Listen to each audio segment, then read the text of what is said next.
Welcome to this explainer. Today, we're opening up a really fascinating blueprint, the literal mechanics of human speech. We're going to break down George Yule's brilliant concepts from his study of language and look exactly at how we physically produce the words we say every single day. If you've ever stopped to wonder what's actually happening inside your mouth and throat when you're just, chattering away, well, you're in the right place. Let's get started. Here's our roadmap for the day. 1. The English spelling trap. 2. Decoding speech with phonetics. 3. The 3 consonant features. 4. Voiced versus voiceless sounds. 5. Exploring the vocal tract. And finally, 6. Making bilabial consonants. Section 1. The English spelling trap. Okay, let's dive right into this with a relatable frustration I think we've all faced when dealing with English pronunciation. Consider this little snippet of a poem from T.S.W. Mackay, written way back in 1970. Read it along with me. Beware of herd, a dreadful word, that looks like beard and sounds like bird. It perfectly captures the trap, doesn't it? As George Yule points out in his book, English spelling is just completely, terribly inconsistent. I mean, think about everyday words like meat, great, and threat. They look identically structured, right? Like they absolutely should all rhyme, but they sound totally different. Or consider debt. You might think it rhymes with straight based on other spelling rules, but it definitely doesn't. The primary takeaway here is that if we want to truly understand speech sounds, we absolutely cannot rely on the letters written on a page. Spelling is just a terrible guide for sound. Section 2. Decoding speech with phonetics. So if we can't rely on spelling, what exactly do we use? Well, linguists have been refining a scientific solution to this for over 100 years. That solution is phonetics.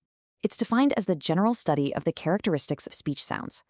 Humans have this incredible, almost magical ability to produce a huge range of sounds with lightning speed, using all this intricate muscle interlacing in and around the mouth. But as Yule explains, as we chatter away, we're not just making random noises, we're selecting very specific sounds on a regular basis to communicate.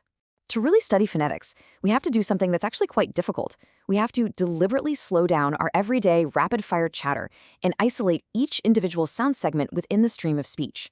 It sounds straightforward enough, but trust me, it requires some serious focus. To make sense of all this, linguists divide the field into 3 main branches. First up, there's articulatory phonetics, which is the study of how speech sounds are actually made, or articulated. Then there's acoustic phonetics, which deals with the physical properties of speech as sound waves traveling through the air. And finally, auditory phonetics, which focuses on how we perceive those sounds via the ear. Now, for the rest of this explainer, we are going to set some boundaries and focus exclusively on that very first branch, articulatory phonetics. Section 3. The 3 consonant features. Within articulatory phonetics, we're going to shift our focus specifically to consonants, mostly because we rarely think about what our mouths are actually doing when we speak them. Like I mentioned, it takes a significant amount of concentration to describe individual sounds. When George Yule outlines the articulation of any consonant, he gives us 3 essential features to focus on. Number 1 is the voiced versus voiceless distinction. Number 2 is the place of articulation. And number 3 is the manner of articulation. These 3 features provide the absolute ultimate framework for describing exactly how any consonant is physically formed. Section 4. Voiced versus voiceless sounds. Let's tackle that first feature right now by tracing the incredible, literal journey of a breath. To make a consonant sound, everything starts with air being pushed out by the lungs. It travels up through the trachea, that's your windpipe, and into the larynx. Inside the larynx are your vocal folds, which you might know as vocal cords. Now, these folds can take 2 very distinct mechanical states. First, when they're spread apart, the air from the lungs passes right between them with absolutely no obstruction. This produces what we call voiceless sounds.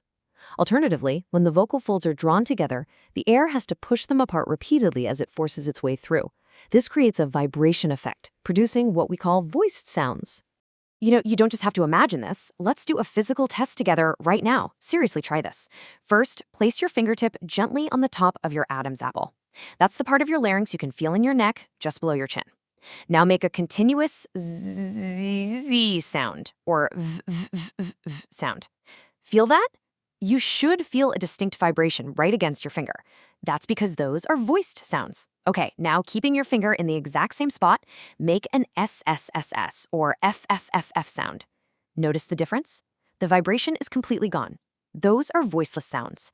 You can even try another cool trick Yule suggests. Gently put a finger in each ear.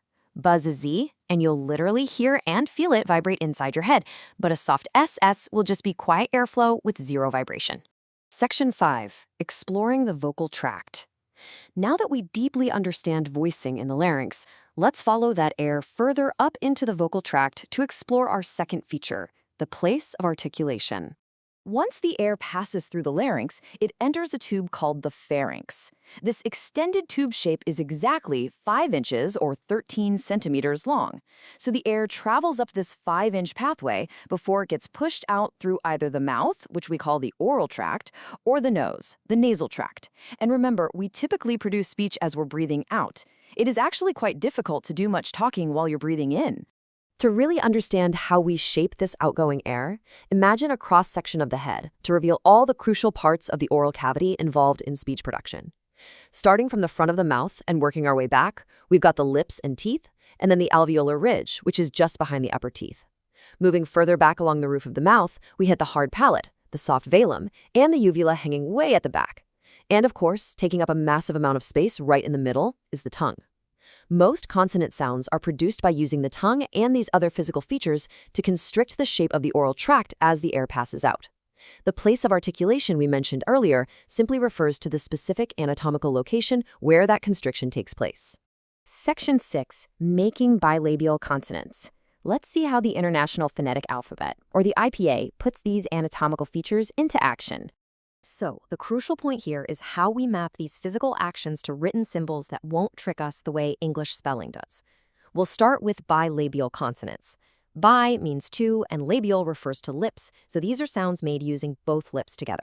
We use the familiar symbol P for the first sound in pop. As we learned with our Adam's apple test a minute ago, P is voiceless and it uses both lips, so its precise phonetic description is a voiceless bilabial. Now consider B for Bob, M for Mom, and W for wet. If you test them, they all create that vibration in your larynx, making them voiced bilabials.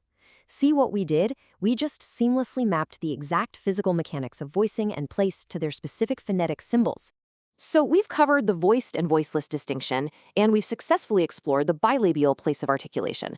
But I want to leave you with this somewhat provocative thought as we look back at our vocal machinery. If bilabials only require our lips, how in the world do we use that intricate palate, the velum or the alveolar ridge, to create the rest of the complex sounds in our rapid daily chatter? How does the tongue contort itself to make all the other consonant sounds we rely on?